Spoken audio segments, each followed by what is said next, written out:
Hello, everyone. Fine. Today we are going to discuss canonical and grand canonical ensembles in classical statistics.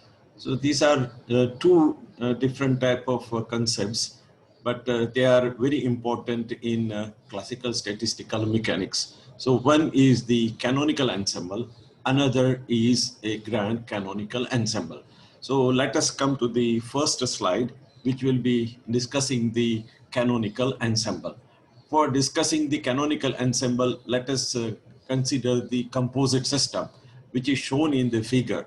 So it is a composite system made up of two systems, and those are represented by their Hamiltonian H2, the functions of P2 and Q2, and there are N2 number of particles. And a smaller subsystem is having a Hamiltonian H1 function P1, Q1, and number of particles are N1. So the N2 is having a larger number of particles. So N1 is very much less than N2.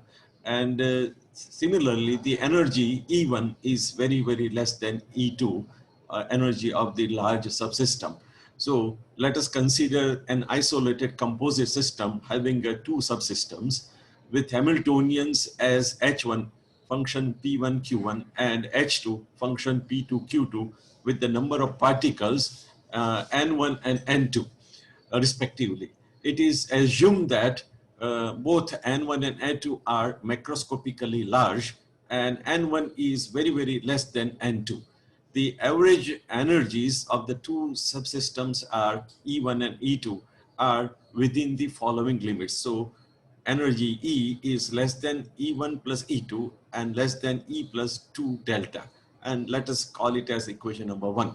So here E1 is very, very less than E2. Now let the gamma space or let the gamma to E2 be the volume occupied by system 2 in its own gamma space. So the probability of finding system 1 in a system 2 within dP1 and dQ1 of P1 Q1 is proportional to dP1 dQ1 gamma to E2. So this is the probability of finding a small subsystem in a large subsystem where E2 is equal to E minus E1. So E2 is the energy of the large subsystem, which can be represented as total energy minus energy of a small subsystem. Therefore, the density in gamma space for system 1 can be represented as density in gamma space, that is rho P1 Q1 proportional to gamma to E minus E1, and that is equation number 2. So there are a range of values for E1 and E2, but only one set of values which are represented as average values. So E1 bar and E2 bar are important, and taking that E1 bar is equal to E. So average value E1 is equal to E. So let us consider that E1 is very, very less than E. So here as a typographical error, it is average energy E1 is equal to E1. So E1 average energy is very, very less than total energy E. Now let us come to the next slide. Using the standard form of entropy. So we have already discussed earlier the standard form of entropy.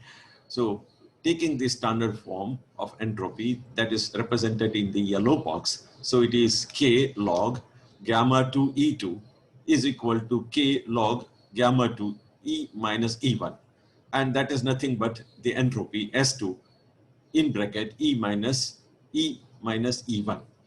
Now that can be simplified further, that K log gamma 2 in bracket E minus E1 is equal to S2 function E. Now we are separating out minus E1, and that is expanded in terms of the higher order terms. So first term is del S2 E2 by del E2 at energy E2 equal to E, and plus the higher order terms. Now let us use that our fundamental definition that del S by del E is equal to 1 upon T. It is the inverse of the absolute temperature. So we are using this And therefore, we can write k log gamma 2 e minus e1, that is equal to S2 function e minus e1 1 upon t. Now we have substituted the bracket value by 1 upon t. And let us call it as equation number 3. Now focusing on that, so it is log gamma 2 e minus e1 approximately equal to S2 e divided by 1 upon k e1 divided by 1 upon kt. Now we are dividing each term by k. So equation number 3 is having a k log. So we divide by k. So on the left hand side, we have a term without k, and on the right hand side, S2 function e is divided by k. Second term e1 is again divided by k. So it becomes 1 upon kt. Now, this can be further simplified that gamma 2 e minus e1 is equal to exponential, the first bracket S2e divided by 1 upon k.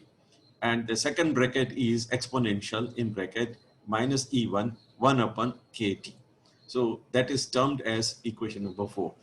Now, considering a composite system, and the small system is within the large subsystem or a large system, then gamma 2 is approximately equal to gamma, because large system is so large, so it is almost equal to the total system. So we can write the gamma e minus e1 is equal to exponential S2 e 1 upon k in another bracket exponential in bracket minus e1 1 upon kt, and we call it as equation number 5. So these are known as the just a small modification we have done in equation number 4. Instead of writing gamma 2, now we have written only a gamma. And now taking E1 means the energy is equal to H1 P1 Q1, and that is the Hamiltonian value. So the small subsystem, the ensemble density is written after omitting subscript 1. So we have omitted the subscript 1 for a small subsystem. So now we can write the density as rho PQ equal to e to the power minus h PQ divided by KT. So now we have dropped writing subscript 1. Instead of writing P1 Q1, just we have written simple PQ, and we call it as equation number 6. Now, again, focusing on equation number 5, we'll notice that the first term, which is shown by arrow, this term is independent of E1, and it is constant so far as small subsystem is considered. So you will see that the first term is not depending on E1, and it is considered to be constant so far as small subsystem is taken or considered. Now we come to the next slide. Now, the larger subsystem now behaves like a heat reservoir in thermodynamics. So like a collection of heat. Now we know that for water reservoir, we have a dam on a river, and a dam on a river collects the water. So it is working as a water reservoir. So here, a large subsystem is behaving like a heat reservoir in thermodynamics. So the ensemble defined by equation number 6 is appropriate for a system whose temperature is determined through contact with a heat reservoir, and it is called canonical ensemble. So this defines the canonical ensemble. Now we take a few examples. So there are few examples describing the heat reservoir and a canonical ensemble. If we dip a small spoon in a bucket full of water, the spoon will acquire the temperature of water because quantity of water is large. So if we take a bucket full of water and if we dip a small spoon, so spoon will acquire the temperature of a water because the water quantity is very large. So large quantity determines the temperature of a particular small subsystem. Again, in a social aspect also, we can view this canonical ensemble. In a social aspect point of view, in the society, the majority community will have a dominance of language and custom over the other community, which is a minority community. So in our society also, we feel same thing. The majority community will have the dominance of their language, their custom over the minority community. And now we come to the another important part. The volume occupied in gamma space is known as a partition function. So partition function Q and Vt is represented as integral d3np d3nq divided by n factorial h raised to 3n, and it is multiplied by e to the power minus beta h function pq. Now this is the volume occupied in a gamma space, and that is known as a partition function. So this particular partition function where beta describes 1 upon kt. So instead of writing 1 upon kt, we write beta. H is a constant having a dimensions of momentum and distance, and make it the Qn dimensionless. So we know that in the integration equation number 7, d3p and d3q. So p is having a momentum and q is having a distance, the dimension. So the quantity is having a dimension. To make it a dimensionless, we have to introduce a constant, and the constant is having a dimensions of momentum and distance, so that the dimensions are cancelled out. So the quantity becomes the dimensionless. So any particular mathematical manipulation we want to make it, either multiplication, division, subtraction, whatever we want to do it, the quantity is dimensionless. So it is very easy to do that. And dimensionality, we don't have to worry. The factor appears 1 upon n factorial is due to the correct Boltzmann counting. We have already seen in the Gibbs paradox the correct Boltzmann counting. So n factorial is due to the correct Boltzmann counting. These constants are of no importance in the equations of states. So n factorial is not playing a direct role in the equations of state. The thermodynamics of the system is obtained from the Q and Vt equal to e to the power minus beta a Vt. And that is called as equation number 8, where a Vt is known as a Helmholtz free energy. So we define a new quantity, that is the Helmholtz free energy, and that is represented as a function Vt. The standard relations of Helmholtz free energy are as follows. So we can obtain the standard relations. So Helmholtz free energy A is related to internal energy U as A equal to U minus Ts. So if we know the temperature, if we know the entropy, then from the internal energy, we can calculate very easily the Helmholtz free energy. Helmholtz free energy A is related to entropy. So entropy is related to Helmholtz free energy. S is equal to minus del A by del T for the constant volume. And we call it as equation number 10. Helmholtz free energy A is related to the pressure. So P is equal to minus del A by del B at constant temperature. And we call it by equation number 11. Helmholtz free energy A is related to the Gibbs potential G. So G is equal to A plus PV, and that is equation number 12. So Gibbs potential and Helmholtz free energy are related to each other. Now we come to the next slide and next topic. Now we come to the another topic, and that is known as a grand canonical ensemble. In grand canonical ensemble, again, more or less same concept we are taking. So again, we are considering the composite system. The composite system, which are having a canonical variable P2, Q2, and volume V2 and number of particles N2. The another small system within the large system, and the canonical variables are P1, Q1, volume V1, and number of particles N1. So let us take the composite system. So the canonical and microcanonical ensemble give equivalent results. But conceptually, the canonical ensemble corresponds more closely to physical situation. So canonical ensemble corresponds to more closely to the physical situation. In the macroscopic system, the exact number of particles is difficult to know because a large number of particles are there in a macroscopic system. So exact number you cannot know, but you have to consider the average number.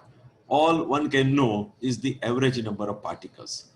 In the grand canonical ensemble, where the system can have any number of particles, with the average number is determined by the conditions external to the system. So we can have any number of particles, but the average number is determined by the conditions external to the system. This is similar to the situation in the canonical ensemble, where the average energy of the system is determined by the temperature of the heat reservoir with which it is in contact. So there, the average energy is determined by the temperature of heat reservoir. Here, the external system determines the average number of particles. So that is the difference between the two. The system can have exchange of energy and particle with the heat reservoir. Now, here we consider that N1 is very, very less than N2 and V1 is very, very less than V2.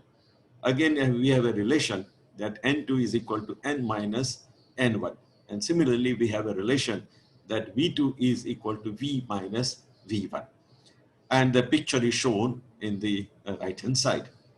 Now we come to the density function. So the density function describing the description or distribution of representative points in gamma space is shown by rho function PQN, which gives the density of points representing system with n particles with momenta and coordinates PQ.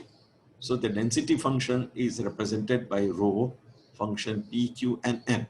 So the P and Q are the canonical momenta and coordinates, and n is the number of particles.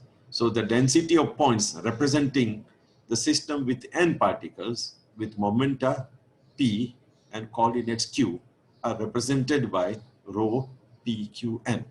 To find rho PQN, considering the canonical ensemble for a system with n particles, volume V and temperature T.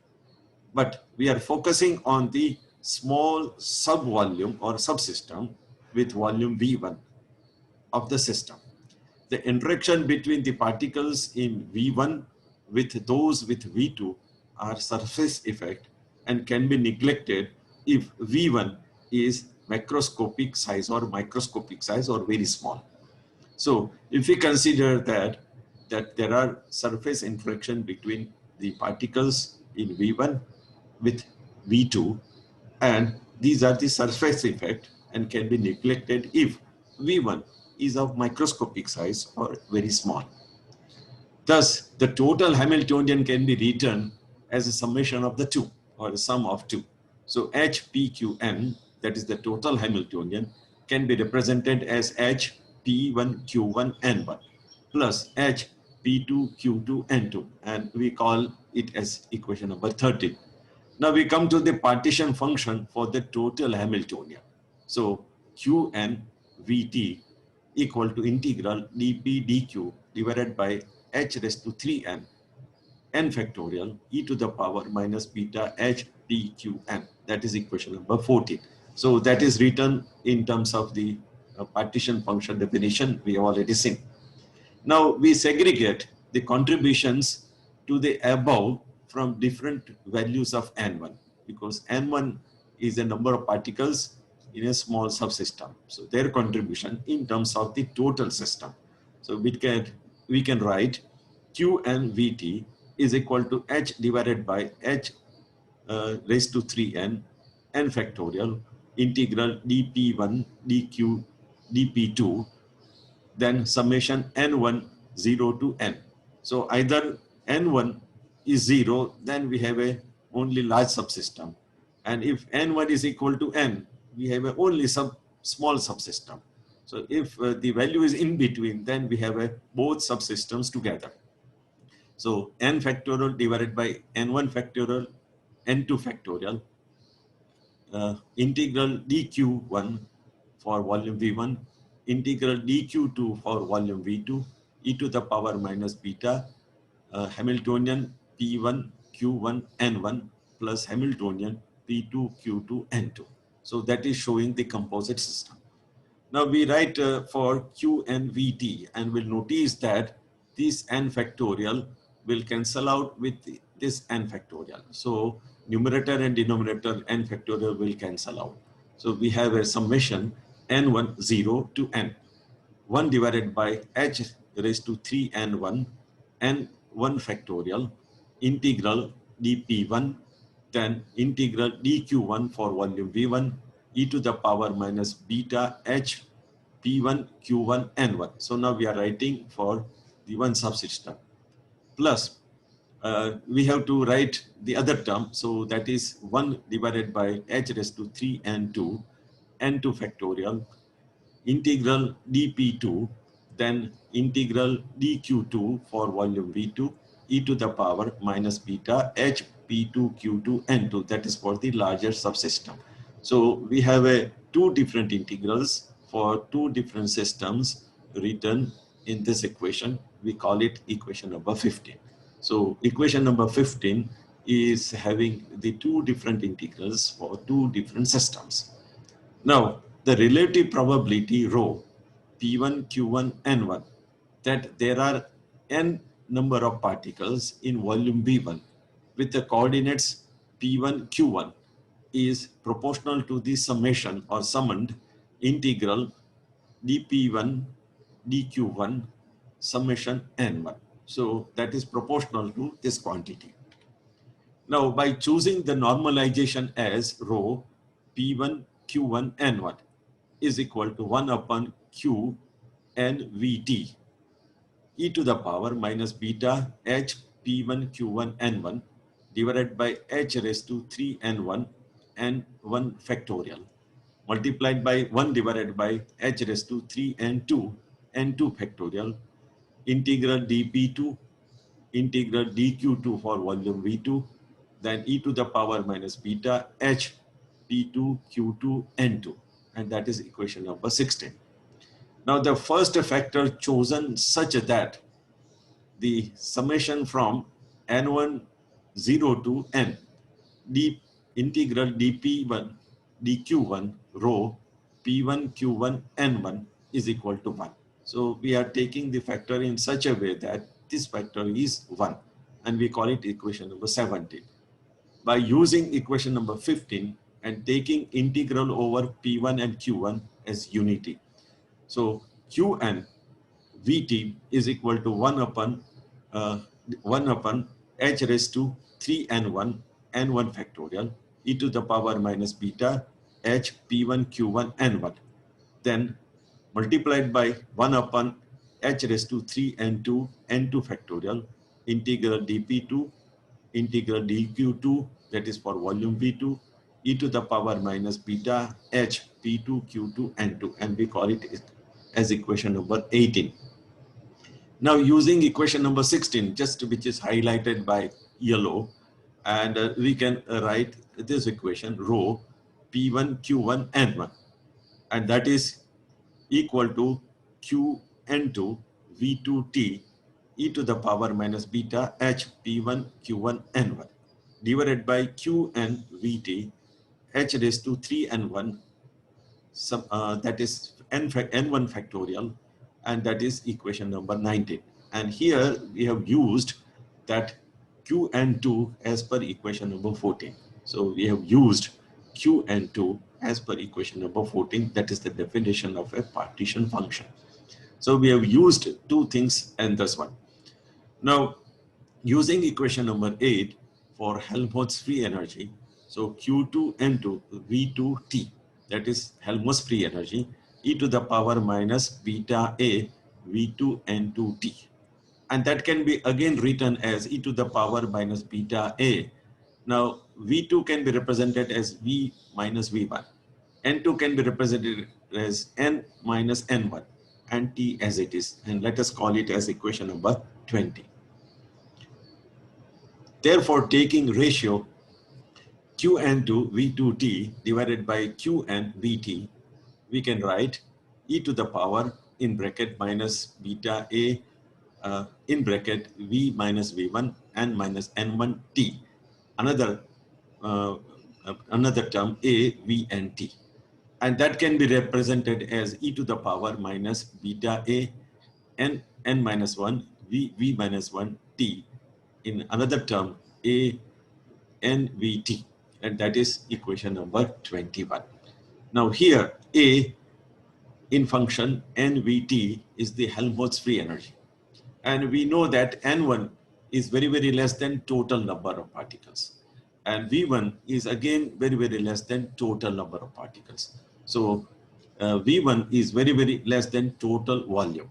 So using the following approximation, that is A in bracket N minus N1, V minus V1 and T minus A and Vt, that can be termed approximately equal to minus N1 mu plus V1 P. So here we define two new quantities. Here we define that mu is the chemical potential and P is the pressure external to small volume V1. So we have a small volume V1 covered by a large volume V2, and V2 is very large. So it is approximately equal to total volume. So total volume is very, very large than small volume V1. So that is the pressure that is defined as a pressure external to small volume V1. Now we focus on the chemical potential. So the chemical potential of a species is the energy that can be absorbed or released due to change of particle number of a given species that is taking place in a chemical reaction or in a phase transition. So the number of particle changes either in a chemical reaction or in a phase transition. So the chemical potential of a species in a mixture is defined as the rate of change of free energy of a thermodynamic system with respect to the change in the number of atoms or molecules of the species that are added to the system. So these are the definitions of chemical potential. Now we introduce another parameter that is known as a fugacity. We define fugacity, Z is equal to e to the power beta mu, and that is represented by equation number 24. Now fugacity is the pressure value needed to introduce, because that is a very important quantity. So fugacity is the pressure value needed at a given temperature to make the properties of non-ideal gas satisfying the equation of ideal gas. So non-ideal gas is having the limitation. So to make it an ideal gas, we have to introduce a quantity that is the pressure value at a given temperature to make the non-ideal gas equivalent to ideal gas. Now, as we have noted down in equation number 22, there are two parameters we have already introduced. One is mu and another is P. Mu is a chemical potential and P is the pressure. Now, these two quantities are represented by the equations in equation number 23, which are represented by a red color box. So mu is equal to del A N2 Vt by del N2 at N2 is equal to M.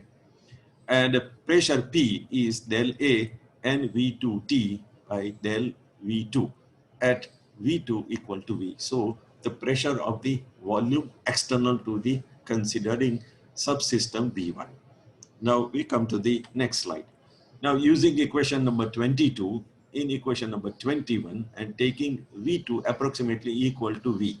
So Qn2 Vt by Qn Vt is equal to exponential in bracket minus beta minus N1 mu plus V1P. So minus minus becomes plus. So it is equivalent to exponential beta N1 mu minus beta V1P. And that can be represented as exponential beta mu exponential N1 exponential minus beta V1P. So this can be segregated in terms of exponential terms. So Qn2 Vt by Qn Vt is equal to Z raised to N1 exponential minus beta V1P. So this Z raised to N1, again a fugacity, and we call it as equation number 25.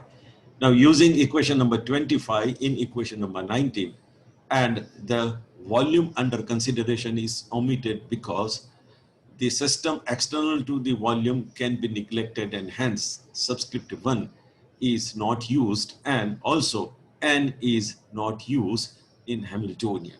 So we have considering that subscript 1 is omitted in N also and in any particular term.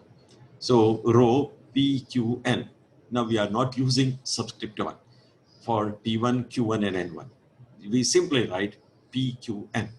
Z raised to N. Again, we are dropping subscript 1, Z raised to N instead of N1. Exponential minus beta VP. We are not using V1. And e to the power minus beta HPQ divided by H raised to 3N factorial N, because we have dropped the subscript 1. And that can be represented as Z raised to N exponential minus beta Vp minus beta H PQ divided by H raised to 3N and factorial. And that can be represented as rho PQN Z raised to N, and that can be, this term can be represented e to the power minus beta Vp minus beta H PQ divided by H raised to 3N and factorial, and we call it as equation number 26. So equation number 26 is very important equation. Again, for a grand canonical ensemble, we are defining the grand partition function. For a canonical ensemble, we have defined partition function. For a grand canonical ensemble, we are defining grand canonical or grand partition function. Now, defining the grand partition function as QZVT, it was again in a canonical ensemble, it was QVT. Here it is QZVT. That is the difference. And that is equal to N equal to 0 to infinity Z raised to N QNVT. So QNVT is a normal partition function. Zn, Z raised to N, we have introduced. So that makes it a the grand partition function. And grand partition function we represent by equation number 27. Now we come to the next slide. Integrating equation number 26 for all P and Q values for a given N number of particles, and then summing it for N from 0 to infinity. So that process, if we do, then we have a new equation PV divided by KT equal to log Q ZVT, and that is equation number 28. Now the internal energy U is obtained as U equal to minus del by del beta log Q ZVT. That is equation number 29. Again, the ensemble average is written as N bar or N average is equal to Z del by del Z Q Z VT. So grand partition function is appearing in all formulations. So it is a very important function, and that is termed as equation 30. After eliminating Z with help of equation 30, the internal energy U becomes the function of NVT. The thermodynamic equations can be obtained as follows. So CV, heat capacity, is del U by del T at constant V. S is the entropy, is integral 0 to T dt CV by T. And Helmholtz free energy is, as usual, A is equal to U minus TS. That is the Helmholtz free energy. And this ends our discussion of the canonical ensemble and grand canonical ensemble. For further reading, I suggest Statistical Mechanics by Hugh Wang. And now we come to the contributors of this theory. So contributors are Hermann Ludwig Ferdinand von Helmholtz. Von, it is a German pronunciation. Instead of von, it is pronounced as von. A German physicist and physician. So it is a rare combination. Physician means doctor and physicist. So he was a German physicist and physician, combination of both. Born in 1821 and passed away in 1894. So his contribution in both the fields are noted one. So his contributions are chemical thermodynamics, mathematics of ice, perception of sound, conservation of energy theorem, in physics, very important theory of conservation of total energy that was proposed by Helmholtz and the theory of vision. So many theories he proposed in medical science as well as in physics. Many people are wearing spectacles for testing eyes. The ophthalmoscope was developed by Helmholtz.